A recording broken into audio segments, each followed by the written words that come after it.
तो पहली बार ऐसा मौका मिल रहा है मुझे बोलने का कहीं पर, और बिना किसी तैयारी के भाई साहब ने ऐसे ही खड़ा कर दिया लाके एकदम। मेरा नाम अफजाल है, भाई साहब ने बताया होगा वैसे। मैंने नीट क्रैक किया है। एक होता है क्वालिफाई करना, एक होता है क्रैक करना। क्वालिफाई मतलब पास करना, और क्रैक मतलब टॉप बच्चों में आना। तो I have cracked NEET. Last year भी कर सकता था, 10 नंबरों से रह गया था बस।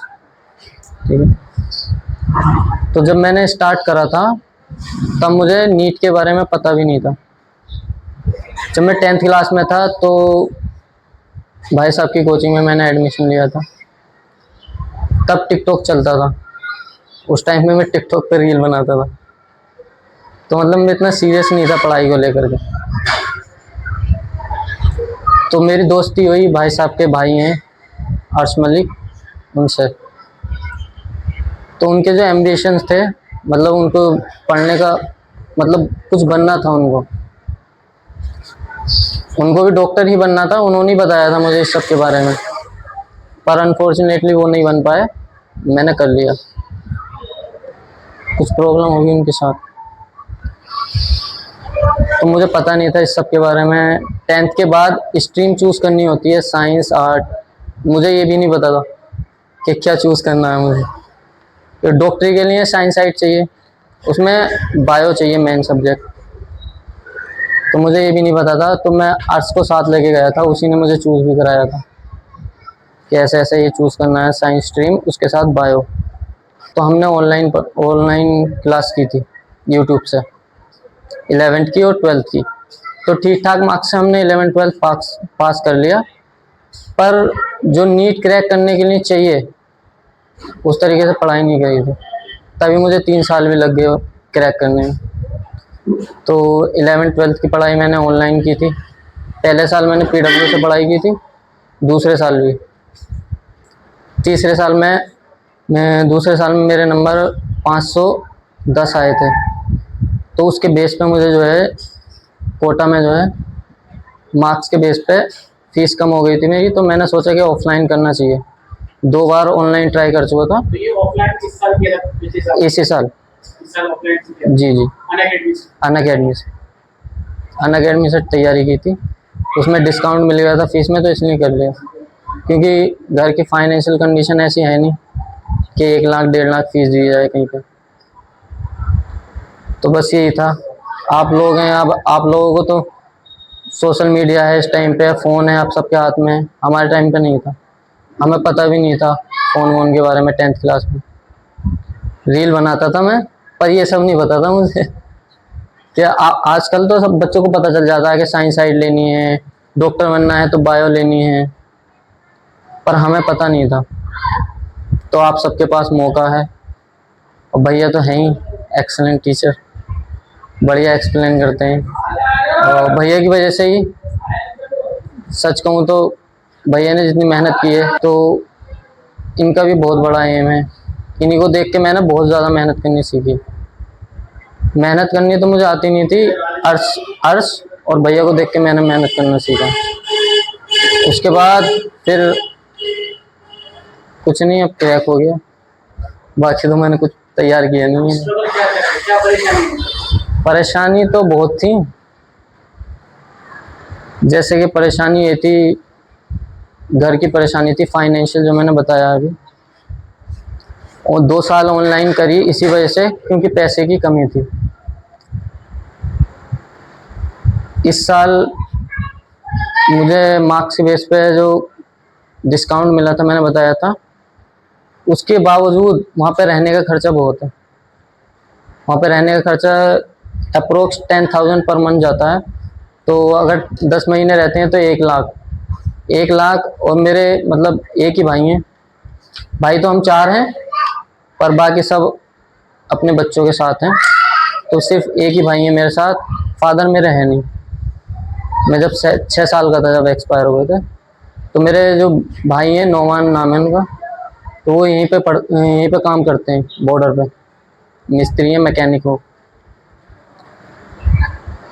तो वो मुझे गांव से लेके आए थे पढ़ाने के उससे, कि तुझे मैं पढ़ाऊँगा। तो उन्होंने पढ़ाया, और जो कुछ हूँ मैं आज उन्होंने बनाया। तो एक तरीके से कहें तो ए बायोलॉजिकल फादर, एक बायोलॉजिकल फादर होते हैं, एक ए बायोलॉजिकल, तो ए बायोलॉजिकल फादर हैं वो मेरे, उन्होंने बनाया। उन्होंने कैसे बनाया, मुझे पढ़ाने के लिए खुद के बच्चों का 2 साल लेट एडमिशन कराया था उन्होंने। उनके मतलब आजकल क्या होता है कि 4 साल का बच्चा हुआ तो एडमिशन करा देते हैं, पर उनके बच्चे 6-7 साल के थे तब उन्होंने एडमिशन कराया, ताकि मेरी पढ़ाई में कोई हर्डल ना आ सके। तो स्ट्रगल तो बहुत है। और भाई ने भी अपने जो शौक, मतलब लोगों के शौक होते हैं कि बाहर जाएंगे घूमने, वेकेशन करेंगे, वो सब छोड़ दिया मुझे पढ़ाने के लिए। और घर वालों ने भी काफ़ी त्याग किया है। हाँ,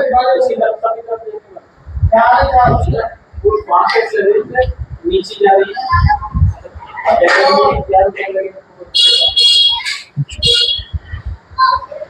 बाकी अब क्या बोलूं। फाइनेंशियल भी हो गया। और स्टडी के टाइम पे जो स्ट्रगल होता है, स्टडी के टाइम पे, हाँ, जो सोशल मीडिया है उसके बारे में, तो उसका स्ट्रगल तो यही था कि मुझे भी आपकी तरह रील देखने की आदत है, सबको होती है। और बहुत सारी चीज़ें हैं सोशल मीडिया पे, और अलग अलग टाइप के, हर बच्चे के अलग अलग टाइप के स्ट्रगल होते हैं, जिसमें आज के टाइम पे सबसे बड़ा जो हर्डल है वो ही सोशल मीडिया ही है, रील्स वगैरह, फेसबुक, इंस्टाग्राम। तो जो इसमें फंसता है ना बच्चा, इसमें मतलब ऐसा नहीं है कि सोशल मीडिया नहीं चलाना चाहिए, चलाना चाहिए, सोशल अवेयरनेस आती है इससे, जो दुनिया में हो रहा है, जो हिंदुस्तान में हो रहा है उसके बारे में पता चलता है।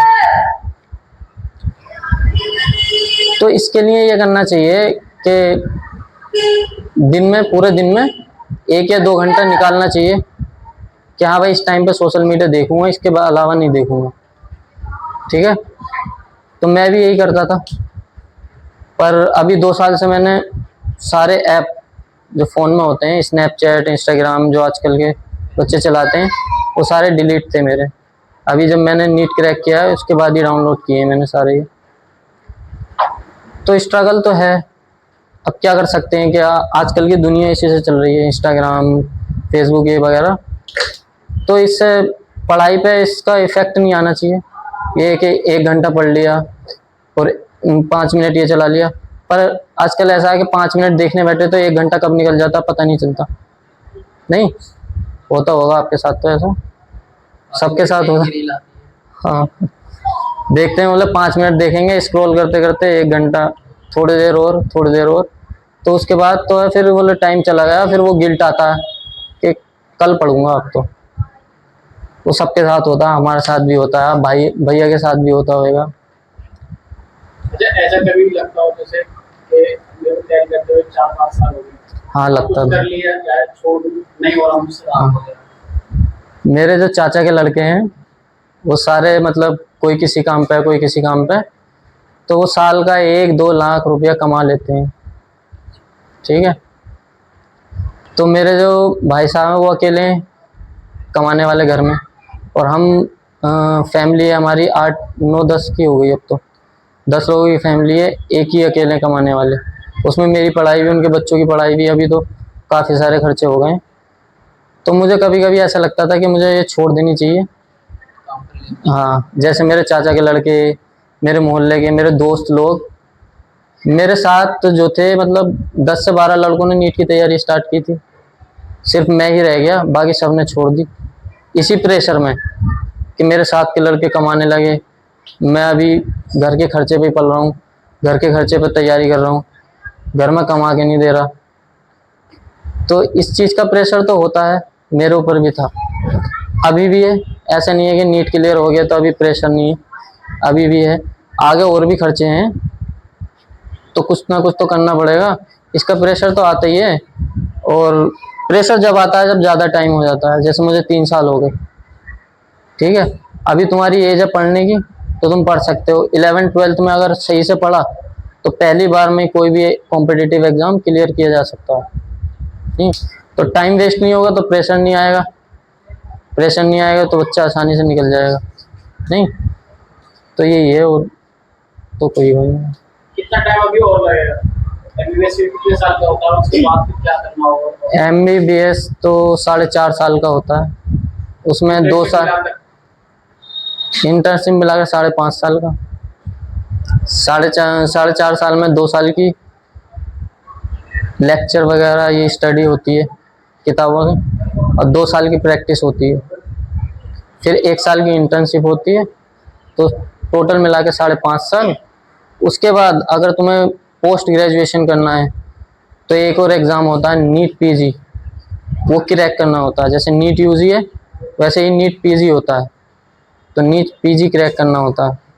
उसके बाद अगर तुम्हें डॉक्टरी में कुछ स्पेशलाइजेशन करना है, जैसे कार्डियोलॉजिस्ट हो जाए, न्यूरोलॉजिस्ट, डर्मेटोलॉजिस्ट, पेडियाट्रिस्ट मतलब बच्चों के डॉक्टर, ऑर्थोलॉजिस्ट, रेडियोलॉजिस्ट, जो भी तुम्हें करना है वो नीट PG का एग्ज़ाम क्लियर करने के बाद तुम कर सकते हो। अच्छा, इसके बाद 5 साल बाद जब तुम एमबीबीएस कर लोगे उसके बाद होगा वो एग्जाम? जी जी, नीट PG वो भी कॉम्पिटिटिव एग्ज़ाम ही होता है, उसमें भी रैंक के हिसाब से कॉलेज मिलते हैं। उसमें उसे करने के बाद फिर एमएस या एमडी वगैरह वही होता है? MD वही होता है, MS MD, master in surgery, master in medicine से MS MD कहते हैं। नीट PG के बाद होता है पोस्ट ग्रेजुएशन ये कितने टाइम कोर्स। होगा? ये डिपेंड करता है, जैसे सर्जरी 3 साल का होता है MD, और पेडियाट्रिक्स 4 साल का होता है, हर किसी का अलग अलग होता है। बाकी MBBS के बाद इंटर्नशिप करते हैं, उस टाइम पे सैलरी स्टार्ट हो जाती है, मतलब वो फाइनेंशियल प्रॉब्लम नहीं रहती कि घर वालों से पैसे लेने हैं। MBBS के बाद सैलरी ठीक ठाक मिलने लगती है, 1 लाख के करीब मिलने लगती है। अच्छा, कोई अगर एमबीबीएस के दौरान कुछ सोर्स ऑफ इनकम बनाना चाहे कि मुझे सोर्स ऑफ इनकम में मेरी कुछ ना कुछ बनी रहे, जी एमबीबीएस के दौरान कुछ ऐसा कर सकता हो कि उसको कुछ सोर्स ऑफ इनकम बन जाए? हाँ, काफ़ी ऑप्शन तो हैं, जैसे पढ़ाई पे करना। जैसे कि MBBS की क्लासेस करने के बाद 6-7 घंटे क्लासेस होती हैं दिन में, उसके बाद तुम अपना पढ़ाई का सेल्फ स्टडी का टाइम निकाल दो 3-4 घंटे, तो 1-2 घंटा तुम्हारे पास बच जाता है, या 3-4 घंटे दिन में। तो उसमें तुम ऐसा कर सकते हो कि कोई एक्स्ट्रा स्किल सीख ली, जैसे वीडियो एडिटिंग या AI का कोई कोर्स कर लिया, ठीक है, अपना चैनल बना लिया, फ्रीलांसिंग स्टार्ट कर दी, या फिर नीट क्रैक करने के बाद तो मतलब इतना मतलब दर्जा बुलंद हो जाता है कि लोग बिलीव करना स्टार्ट कर देते हैं तुम्हारे ऊपर, तो तुम किसी बच्चे को 11th-12th की कोचिंग भी दे सकते हो, ठीक है, उसकी ठीक ठाक पैसा मिल जाता है।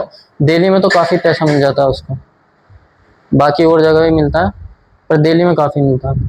अगर कोई बच्चा 10th के बाद सोचे कि मुझे तैयारी अभी से करनी है तो उसके लिए क्या करना चाहिए? 10th के बाद तो 11th-12th जो है स्कूल तो जाना ही चाहिए। स्कूल के बाद आकर के जैसे अगर तुम बाहर नहीं कर सकते, जैसे कोटा वगैरह कहीं पे, तो कोटा ही के टीचर तुम्हारे फ़ोन पे अवेलेबल है। कैसे? टेलीग्राम नाम सुना होगा तुमने ऐप का। टेलीग्राम पे पायरेसी होती है, मतलब कि दूसरी कोचिंगों के जो टीचर के लेक्चर होते हैं, जो कोटा के टॉप के टीचर होते हैं, उनके लेक्चर अवेलेबल होते हैं टेलीग्राम पे। सिर्फ 500 या 1000 रुपये में अवेलेबल हो जाते हैं पूरे साल के लिए, टेस्ट सीरीज़ वगैरह सब कुछ, और फ्री में भी होते हैं कुछ जगह, तो वो तुम्हें खोज करनी पड़ेगी टेलीग्राम पे, ठीक है। तो 11th-12th की कोचिंग तुम अपने साथ साथ ही कर सकते हो। अच्छा, 11th में अगर मान लो आपने 11th में स्कूल में जा रहे हो, जी ठीक है, और अगर आप कोई नीट के लिए भी तैयारी कर रहे हो तो टाइम कैसे मैनेज किया है? स्कूल का भी काम हो गया, स्कूल का भी काम है, जी ठीक है, और फिर आप ट्यूशन अगर ऑफलाइन पढ़ रहे हो तो उसकी न्यूमेरिकल्स, डेरिवेशन, ये सब चीज़ें करनी होती है। जी फिर नीट के लिए भी टाइम इतना मिल पाता है क्योंकि स्कूल जाने के बाद 5-7-8 घंटे उधर चले गए, फिर ट्यूशन में चले गए, फिर टाइम कैसे मैनेज? ट्यूशन करना ही नहीं है ना 11th-12th का, तो 11th-12th का ट्यूशन करना ही नहीं है। तुम जैसे वहाँ पे गए, जो चैप्टर वहाँ पे चल रहा है स्कूल में उसका होमवर्क करो, उसी का लेक्चर टीचर का लो ना, क्योंकि गवर्नमेंट स्कूल या प्राइवेट स्कूल कहीं से भी करोगे तुम, टीचर स्कूल में उस लेवल के होते नहीं है कि कॉम्पिटिटिव एग्जाम क्लियर करा दें तुम्हारा, क्योंकि कॉम्पिटिटिव एग्जाम के टीचर अलग ही होते हैं, वो कॉम्पिटिटिव के हिसाब से पढ़ाते हैं, वो MCQ प्रैक्टिस कराते हैं तुम्हें। स्कूल के टीचर तो तुम्हें बोर्ड के हिसाब से पढ़ाएंगे, वो हैंड राइटिंग कैसे लिखना है, वैसे बोर्ड में भी आजकल एमसीक्यू आने लगे हैं, तो उसके लिए तो तुम्हें करनी पड़ेगी, तो ऑनलाइन कर लो। बाकी ऑफलाइन कोचिंग तो मुझे ऐसा लगता नहीं कि यहाँ पे कोई है ऐसा। अगर है तो ओखला साइड है, फिटजी वगैरह है, साइन है, आकाश वगैरह उधर ही हैं सारे, अगर ऑफलाइन किसी को करना है तो। बाकी डमी स्कूल ज्वाइन कर लो, घर पे बैठ के तैयारी करो। डमी स्कूल ऐसा होता है कि स्कूल में जाना नहीं पड़ता, सिर्फ एग्ज़ाम देना पड़ता है, तो उसे डमी स्कूल कहते हैं। बाकी अपनी कोचिंग करते रहो। ये कैसे होता है? डमी स्कूल का यही होता है कि तो बहुत सारे लोग होते हैं, जैसे शहीद नगर में भी होंगे, जो तुम्हें जो है स्कूल जो है डमी होता है, मतलब वहाँ पे अटेंडेंस की प्रॉब्लम नहीं होती, तुम्हें अटेंडेंस लगाने नहीं जाना, क्लास अटेंड करने नहीं जाना, सिर्फ एग्ज़ाम देने जाना है। एग्ज़ाम में अपेयर हो, लिखो, क्योंकि तुम कोचिंग करोगे तो तुम्हें आता तो होगा सारा कुछ, ठीक है ना। तो जैसे 11th-12th से तुम स्टार्ट करोगे कोचिंग, तो जैसे पीडब्ल्यू या आकाश या कहीं पे भी जाओगे, तो वो तुम्हें डेरिवेशन ये सब वो उसके हिसाब से पढ़ाते हैं फिर, कि तुम्हें बोर्ड का एग्जाम भी देना, क्योंकि तुमने डमी स्कूल ज्वाइन कर रखा है। तो वहाँ पे जो तैयारी होती है तुम्हारी बोर्ड की और कॉम्पिटिटिव दोनों की साथ होती है, ठीक है ना। तो तुम्हें MCQ practice, derivation, answer writing सब चीज़ साथ लेके चलते हैं, अगर तुम ऑफलाइन कहीं से करोगे या ऑनलाइन भी करोगे तो 11th-12th के साथ। तो सबके बैच अलग अलग आते हैं, वो तुम्हें रिसर्च करना पड़ेगा यूट्यूब पे, ठीक है ना। आजकल तो सब अवेलेबल है, पता चल जाता है। अच्छा, सब्जेक्ट कैसे कितना किसी सब्जेक्ट कितने कितना टाइम लगता है, कितने सब्जेक्ट रहते हैं इसमें? इसमें सब्जेक्ट तो 4 रहते हैं, अगर बायोलॉजी को एक माना जाए तो फिर 3 रहते हैं, फिजिक्स, केमिस्ट्री और बायोलॉजी। बायोलॉजी में 2 होते हैं, एक बॉटनी एक जूलॉजी, ठीक है ना। बॉटनी होती है प्लांट की स्टडी और जूलॉजी होती है ह्यूमन की स्टडी, ठीक है ना। तो बॉटनी और जूलॉजी बायोलॉजी में आ जाती है, वो होती है 360 मार्क्स की, और 180 की होती है केमिस्ट्री और 180 की फिजिक्स, तो मतलब टोटल 720 मार्क्स का होता है। तो तुम्हें इक्वल इंपॉर्टेंस देनी पड़ेगी। अगर हिसाब से देखो तो बायोलॉजी आधे मार्क्स की होती है, 360 की, ठीक है। और बायोलॉजी में स्कोर करना इजी होता है, ठीक है। बायोलॉजी का ऐसा है कि तुम्हें सिर्फ एनसीईआरटी पढ़नी है और डेली पढ़नी है।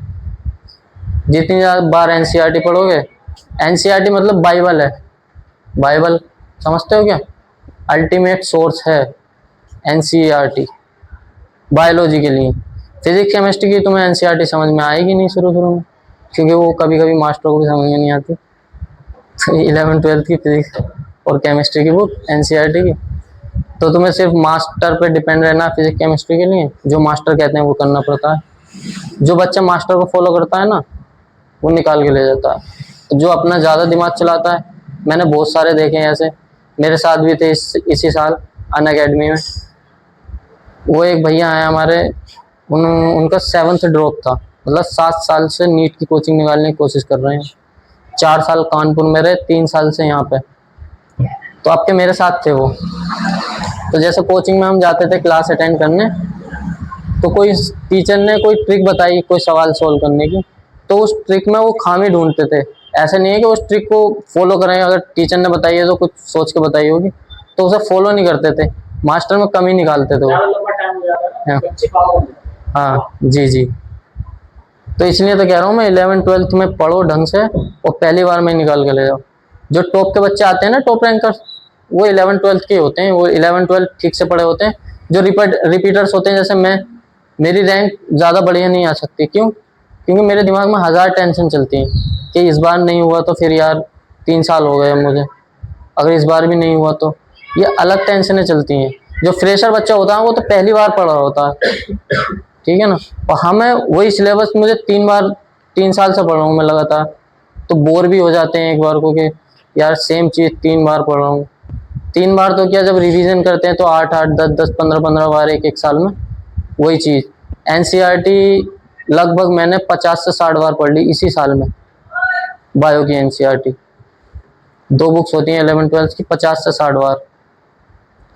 तो पढ़ते पढ़ते बोरियत आ जाती है, पर उसमें ये भी है कि बार बार पढ़ने से दिमाग में भी चली जाती है। तो जो फ्रेशर होते हैं ना, टॉप रैंक में वही आते हैं, जैसे आप टॉप 100 में, टॉप 1000 में वही बच्चे आते हैं। जो रिपीटर्स होते हैं वो तो सिर्फ सिलेक्शन लेके जाते हैं, उनका नीचे से सिलेक्शन हो गया, बस कॉलेज मिल जाता है उन्हें एमबीबीएस के लिए, बाकी एम्स वगैरह जो लेके जाते हैं वो यही लेके जाते हैं फ्रेशर बच्चे 11th-12th में, जो 12th ऑफ ईयर होते हैं ना, वही। आपके कितने अटेम्प्ट हो गए? मेरा 3rd अटेम्प्ट था। तीसरे। जी। तो अगर जैसे क्वालिफाई हो जाता है, क्वालिफाई होने के बाद लोगों का नजरिया आपको लेकर, और क्वालिफाई होने से पहले लोगों का नजरिया आपको लेकर कैसे कैसे, पहले कैसा होता है और क्वालिफाई होने के बाद लोग नजरिया कैसे होता है? क्वालिफाई होने से पहले आज का ही एग्जांपल देता हूँ मैं। आज मैं यहाँ पे आया, वैसे मैं यूपी का रहने वाला हूँ, मुरादाबाद का। आज मैं यहाँ पे आया था किसी काम से। मैं यहाँ पे सर्वोदय बाल विद्यालय मंगल पांडे में पढ़ता था। तो कॉलेज की काउंसलिंग होती है इसकी MBBS की, उसमें सर्टिफिकेट लगता है, कैरेक्टर सर्टिफिकेट। तो वो लेने आया था मैं। तो जैसे मैं स्कूल में गया प्रिंसिपल ऑफिस में, तो उन्होंने मुझसे पूछा क्यों चाहिए कैरेक्टर सर्टिफिकेट। तो मैंने एप्लीकेशन तो दी थी उन्हें, पर उन्होंने पढ़ी नहीं। उन्होंने बोला जल्दी जल्दी बताओ क्यों चाहिए। तो मैंने बोला मैंने नीट क्रैक कर लिया, उसकी काउंसलिंग में चाहिए। जैसे उन्होंने सुना कि नीट क्रैक कर लिया, तो उनका रवैया बदल गया। उन्होंने पूरी एप्लीकेशन पढ़ी कैसे कैसे।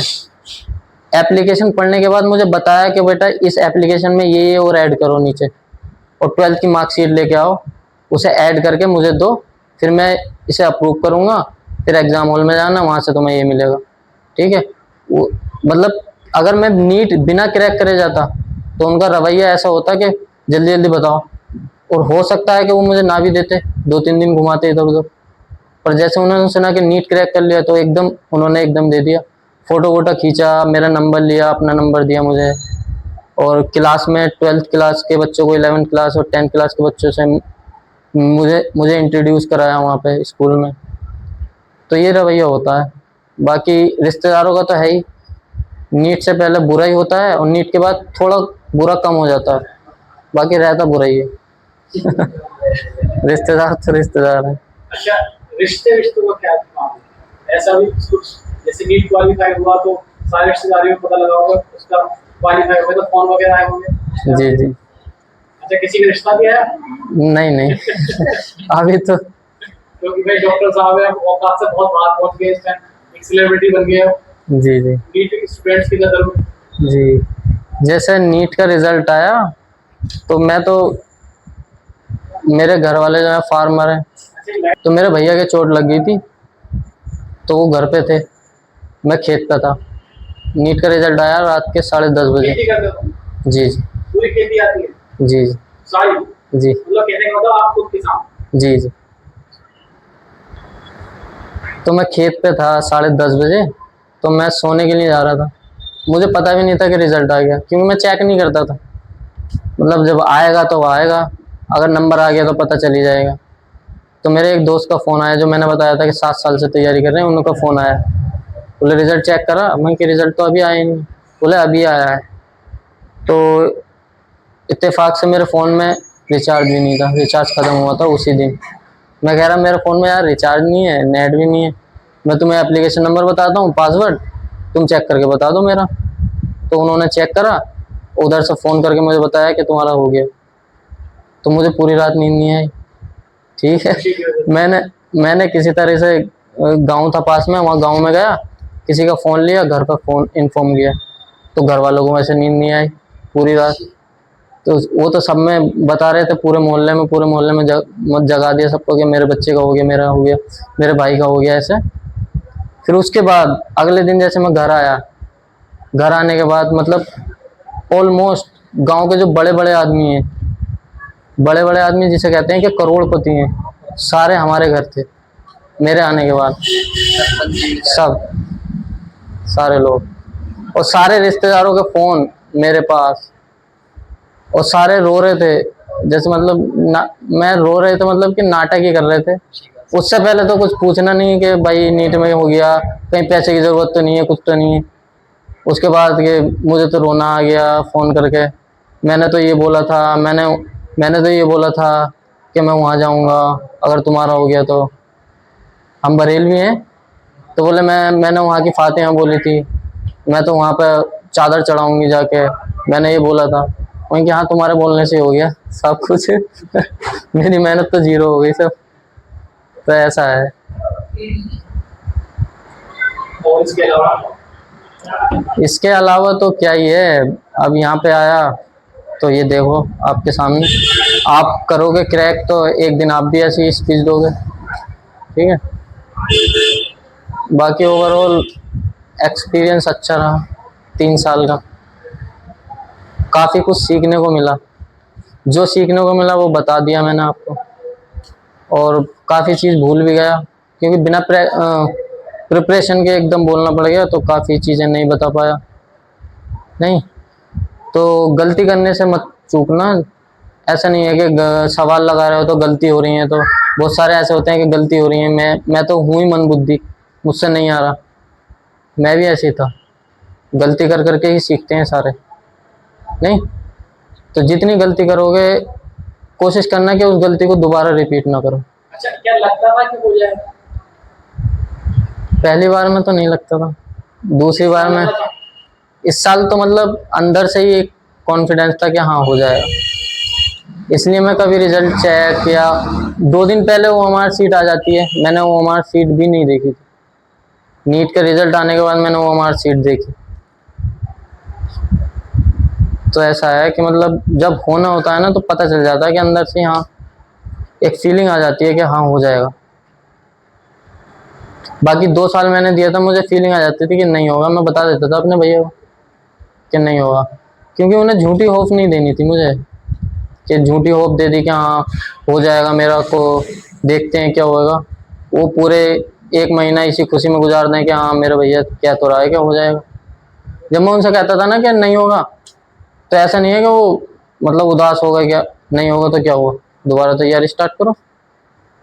कभी उन्होंने मुझसे ये नहीं कहा कि नहीं हुआ ना तो मैं तुझे उस काम पे भेज दूंगा, ये काम करवाऊंगा, नहीं। मतलब कांस्टेंट सपोर्ट जिसे कहते हैं वो रहा था उनका। कभी मुझसे कुछ नहीं कहा, जितने पैसे मैं मांगता था उतने देते थे। ये सफलता जो है, सफलता का एक डेडिकेशन है, सफलता का डेडिकेशन है।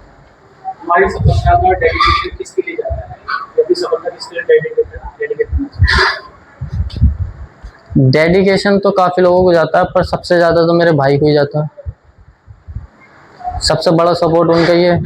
बाकी मेरी अम्मी, मेरी बहनें और मेरे चाचा जो मेरे लिए दुआ करते थे, वो तहज्जुद गुजार हैं। लगभग 25-30 सालों से उनकी तहज्जुद नहीं छूटी, मतलब तहज्जुद की नमाज़ पढ़ते हैं। बली बने या नहीं बने वो मुझे नहीं पता, पर वो मेरे लिए दुआ करते थे। हो सकता है कि इस वजह से हो गया हो कि उनकी दुआ से हुआ हो सकता है कि मेरी अम्मी की दुआ से हुआ हो, नहीं हो सकता है क्या पता मेरी मेहनत की वजह से हुआ हो, कि अल्लाह ताला को लगा हो कि इतनी मेहनत करी है इसमें, अब तो हो जाना चाहिए इसका।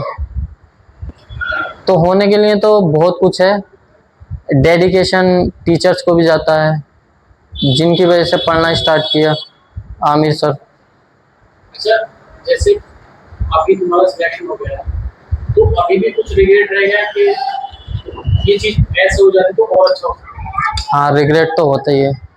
वो कहते हैं ना, एक कहावत भी है, कहावत तो मुझे याद नहीं है, कि आदमी को कितने भी मिल जाए लगता कमी है। अगर किसी को 100 रुपये मिल गए तो लगता सोचता कि 200 मिल जाते। अंबानी को कितना ही पैसा मिल जाए उसे ये लगेगा कि और भी मिल जाता, हालांकि उस पर पैसे की कमी नहीं है, ठीक है। अब मेरा सिलेक्शन हो गया, मुझे लगता था कि थोड़ा सा और हो जाता तो दिल्ली में मिल जाता है। अब होने को तो कुछ भी हो सकता, मिरेकल हो जाए कि दिल्ली में मुझे इसी रैंक पे मिल जाए, नहीं।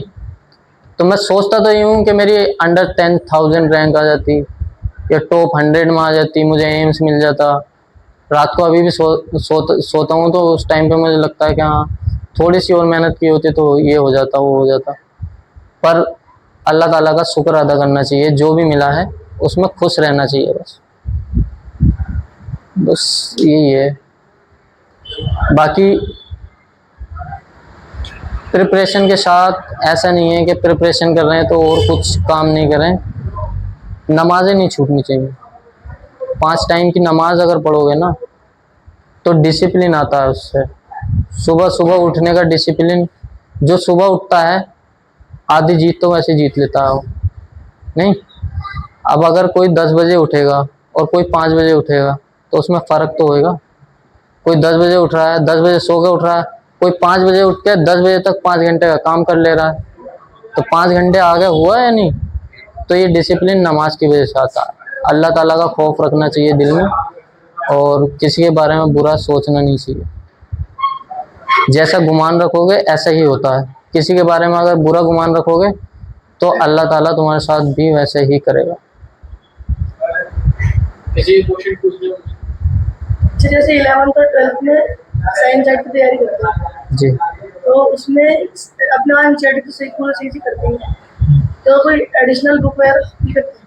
हाँ, एडिशनल बुक्स भी होती हैं, पर जैसे किसी कोचिंग को फॉलो कर रहे हो तुम, ठीक है, हाँ, लेट्स से तुमने पीडब्ल्यू का बैच लिया, ठीक है, उनके मॉड्यूल्स आते हैं, ठीक है, तो जो मॉड्यूल्स हैं, पहले तो एनसीईआरटी फर्स्ट प्रायोरिटी, ठीक है ना, उसके बाद मॉड्यूल से भी पहले टीचर की कॉपी, क्योंकि टीचर के पास जो है 20 से 25 साल का एक्सपीरियंस होता है। जो भी नीट की प्रिपरेशन कराता है लगभग 10 साल से ज़्यादा का एक्सपीरियंस तो होता ही है उसमें, तो उससे ट्रेंड पता रहता है कि कौन सा सवाल आएगा, कहाँ से आएगा, जो हाई वेटेज टॉपिक होते हैं कौन कौन से हैं। अब कोई एक चैप्टर है, मान लिया थर्मोडाइनमिक्स है केमिस्ट्री में 11th क्लास में, बहुत वास्ट चैप्टर है, बहुत बड़ा चैप्टर है, तो टीचर को ये पता रहता है कि कहाँ से सवाल आएगा। जैसे एंट्रोपी है, मैक्सिमम टाइम एंट्रोपी से सवाल आता है थर्मोडाइनमिक्स में, केमिस्ट्री में, ठीक है, तो टीचर जो है अपने नोट्स में जो है ज़्यादा ध्यान एंट्रोपी पे ही देता है। तो फर्स्ट प्रायोरिटी एनसीईआरटी, सेकंड जो है टीचर के नोट्स। टीचर के नोट्स ऐसे होने चाहिए याद, जैसे कि जबान पे एनसीईआरटी, ये समझ लो तुम, जैसे हमारे जबान पे कलमा याद है ना, ऐसे टीचर के नोट्स याद हो जाने चाहिए कि टीचर अगर पूछे सेकंड पेज पे 4th लाइन कौन सी है तो वो याद होनी चाहिए। ऐसे ही मेरी याद थी, मतलब लगभग जैसे अगर मैंने 60 बार एनसीईआरटी पढ़ी है ना, तो 120 बार टीचर के नोट्स पढ़े, ठीक है ना। तो टीचर के नोट्स से पता चलता है कि कौन सा सवाल हमें अटेम्प्ट करना है, कौन सा छोड़ना है। टीचर के नोट्स से जो है ना सवाल करने का तरीका आ जाता है, नहीं तो नोट्स, फिर उसके बाद मॉड्यूल में जो है टीचर के नोट्स पे बेस्ड सवाल होते हैं। तो अगर मॉड्यूल में 2 सवाल, टीचर के नोट्स में 2 सवाल हैं किसी टॉपिक पे, तो मॉड्यूल में 40 सवाल हैं, तो उन 40 सवाल में जो तुम गलती करोगे लगाते हुए, तो फिर तुम गलती करी तुमने, फिर नोट्स देखोगे कि नोट्स में कैसा है, तो वो गलती जो है दिमाग में बढ़ जाती है कि ये गलती अब नहीं करनी। तो पहले एनसीईआरटी, नोट्स, फिर मॉड्यूल। इसके अलावा अगर ये 3 चीज़ें बच्चे ने कर ली ना, तो पहली बार में क्रैक कर लेता है ईमानदारी से। ऐसा नहीं है कि नोट्स एक बार पढ़ लिए, एक बार में नहीं हो रहा तो अरे मुझसे नहीं होगा। रिवीजन, जो बच्चा रिवीजन पे ध्यान देता है ना, उसी का होता है। पढ़ने को तो लेक्चर कोई भी ले लेगा, नोट्स कोई भी बना लेगा। हमने ही बनाए थे पहले साल में, नोट्स ही नोट्स बनाए थे, रिवीजन पे इतना ध्यान नहीं दिया था, तो कम नंबर आए थे, ठीक है। तो नोट्स के साथ नोट्स तो बनाने ही है, उसके बाद उनका रिवीजन करना है, उस नोट्स पे बेस्ड जो मॉड्यूल में सवाल हैं वो करने हैं, उन सवालों के करते हुए जो गलतियाँ हो रही हैं उन गलतियों से सीखना है। ये नीट की प्रिपरेशन होती है। और कुछ? अच्छा, तो जैसे कि हम जैसे बोर्ड्स के टाइम पर पढ़ते हैं, मतलब रात को पढ़ लेते हैं, तो सुबह पढ़ना थोड़ा वैसा है कि फिर शाम मतलब रात में कहते हैं ना, पढ़ने से कुछ याद रहता है। या फिर सुबह? डिपेंड। कुछ बच्चे होते हैं नाइट रॉक स्टार, कुछ मॉर्निंग बर्ड्स, समझिए, कुछ सुबह को उठने वाले होते हैं। जो सुबह को उठने वाले होते हैं उनके लिए सुबह अच्छी है।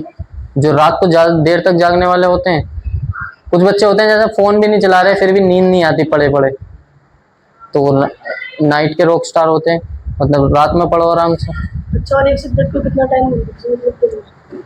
प्रायोरिटी ऐसे होनी चाहिए, जैसे bio, physics, chemistry. Bio easy है, ठीक है ना, 3 घंटे तो होने चाहिए बायो के लिए मिनिमम, ठीक है ना। 3 घंटे में तुम्हारी बायो हो जाएगी। बायो से अलग हटा के फिजिक्स, केमिस्ट्री, अब दोनों जो है इक्वली इम्पोर्टेंस है, ठीक है ना। अब नीट अगर सिर्फ तुम्हें क्रैक करना है कि बस मुझे MBBS कॉलेज मिल जाए, तो 2 सब्जेक्ट तो तुम्हारी पकड़ होनी चाहिए। फर्स्ट तो बायो, सेकंड केमिस्ट्री या फिजिक्स हो सकता है। अब डिपेंड करता है कि तुम्हारी फिजिक्स स्ट्रॉन्ग है या केमिस्ट्री। तो मैक्सिमम बच्चों की जो केमिस्ट्री स्ट्रॉन्ग होती है। फिजिक्स से तो सबको डर लगता है, ठीक है ना, मुझे भी लगता, अभी भी लगता है, ठीक है। तो दो चीज़ें स्ट्रॉन्ग होनी चाहिए। फिजिक्स जो है वो सिर्फ तुम्हारा सिलेक्शन करा देगी। अगर तुम्हें टॉप बच्चों में आना है तो तीनों को इक्वली इम्पोर्टेंट रखना चाहिए और तीनों स्ट्रॉन्ग होने चाहिए टॉप के। और नीट का एग्जाम डॉक्टरी लाइन के लिए होता है। नीट का एग्जाम जो होता है ये डॉक्टरी लाइन के लिए होता है बस। डॉक्टर लाइन के लिए, हाँ, मेडिकल लाइन के लिए होता है। मेडिकल लाइन में बहुत सारी चीज़ आती हैं, जैसे एमबीबीएस है। एमबीबीएस जो है मतलब एक प्रॉपर डॉक्टर की डिग्री है। उससे नीचे भी बहुत सारी डिग्री होती हैं, जैसे बीयूएमएस हो गया, यूनानी, बीएएमएस हो गया, ये आयुर्वेद के कोर्स हैं। ये जो है होम्योपैथिक का है एमबीबीएस, ये आयुर्वेद में आ गए। यूनानी, बीएएमएस और बीडीएस दांतों का डॉक्टर, उसके लिए भी नीट चाहिए होता है एडमिशन, नीट के थ्रू वो कम रैंक में आया। कम रैंक में आ जाते हैं वो, ऐसा है। और कोई सवाल? अगर किसी को साइंस साइड के अलावा जैसे कॉमर्स नहीं है उसके लिए करेंगे। कॉमर्स के लिए तो कॉमर्स लोगे तो कॉमर्स में अलग ऑप्शन है, जैसे सीए कर सकते हो तुम, और मुझे कॉमर्स में सीए का ही पता है। बिजनेस वगैरह के लिए हाँ, बिजनेस तो तुम किसी भी साइड से कर सकते हो। साइंस साइड ले ली तो तुमने साइंस साइड से बीबीए कर लो इधर से, या आर्ट्स ले ली तो उसमें भी बीबीए कर सकते हो। तो बिजनेस तो कहीं से भी कर सकते हो। अच्छा, किसी ने ड्रॉप कर दिया हम्म कई साल, हम्म और उसने देखा कि भाई मेरे दोस्त का तो क्वालिफाई, हम मेरा मन है कैरियर छोड़े 3 साल हो 4 साल, और उसका मन हम कर सकते हैं। हाँ, अगर जज्बा है अंदर तो कर ही सकता है। अगर अंदर से अगर आवाज आ रही है तो 1 साल बहुत है, क्योंकि एवरेज अगर तुम 14 घंटे डेली पढ़ोगे, 14 से 15 घंटे, तो कोई भी कर लेगा। एवरेज स्टूडेंट ही निकालते हैं मैक्सिमम, मुझे लगता है। बात हुई थी? बात तो हुई थी। और पूछो कुछ और भी? सुबह पूछो, हो गया? ऑफ करें?